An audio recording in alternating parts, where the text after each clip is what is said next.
ప్రార్థన చేద్దాం.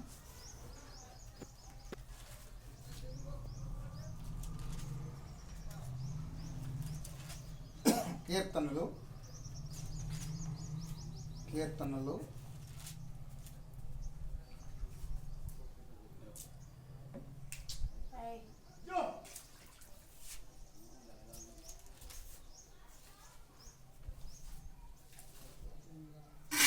67వ కీర్తన 67వ కీర్తన 7వ వచనం. దేవుడు మమ్మల్ని దీవించు, భూమి అంత నివాసులందరూ ఆయన నిలుపురు. తర్వాత 67వ కీర్తన 4వ వచనం. దేవుని గురించి పాడి విను, వినరా కాదు వాక్యం స్తోత్రగానం చదువు.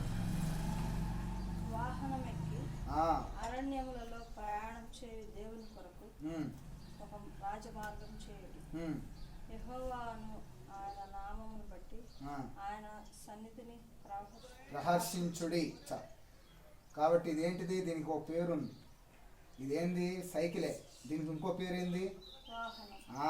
బైబిల్లో వాహనం ఎప్పుడో రాసి పెట్టాడు. కొన్ని వందల సంవత్సరాల క్రితమే బైబిల్లో రాసింది వాహనం. అర్థమైందా?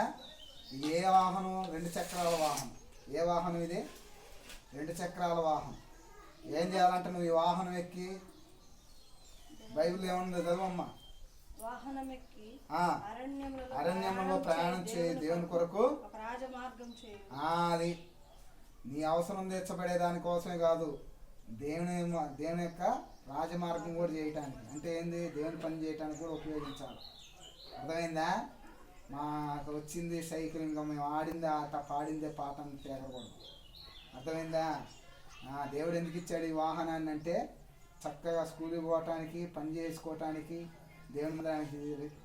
అర్థమైందా? చేసుకుంటాను. ప్రార్థన. పరిశుద్ధమైన తండ్రి యేసుక్రీస్తు ప్రభువాని నామను బట్టి స్తోత్ర. దయ చూపించు సమయంలో మా ప్రభు, మా ప్రియులు మీ దాసులు సంజీవరావు బ్రదరు, అలానే మీ దాసరాలు సలోమి సిస్టర్ని బట్టి ప్రార్థిస్తున్నాం. వారికి ఇచ్చిన ఇద్దరు బిడ్డలకై స్తోత్రాలు. సమయంలో మా ప్రభువ మరి హదస్స కొరకు ప్రార్థిస్తున్నాం.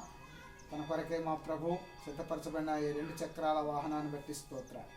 కీర్తనలో రాయబడిన రీతిగా వాహనం ఎక్కి అరణ్యములలో నాయన మీ యొక్క రాజమార్గమును చేయను అని చెప్పినాం.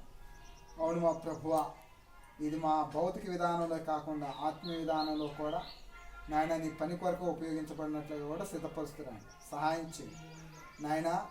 ఇది నడుపుతున్నప్పుడల్లా, వెళ్తున్నప్పుడల్లా వెనక ముందు తనకు కావాల్సిన జ్ఞానం దయచేయి. హదస్సాయి దాన్ని కంట్రోల్ చేసుకునే దాని కొరకై, బ్యాలెన్స్ ఆపుకునే దాని కొరకై, తొక్కే విషయంలో కూడా కావాల్సిన బలము, శక్తి, ఆరోగ్యం దయచేయి నాయన మా ప్రభువా.